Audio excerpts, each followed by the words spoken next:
Hi, I'm Nick Mathis, Director of Business Development with G&D and VuWall, and we're here at InfoComm 2026. One of the cool new products we're showing this year is our CommandKeyboard-Advanced. In a lot of mission-critical decision-making spaces, desks can get pretty cluttered, whether it's multiple keyboards and mice, speakers, different control equipment.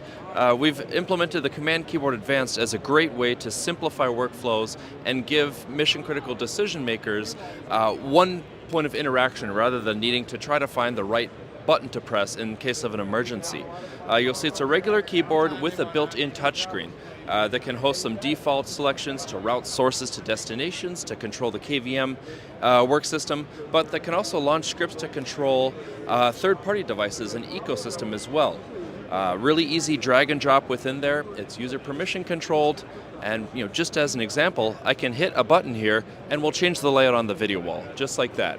So this is a great way to implement an entire workflow for an operator into a single device.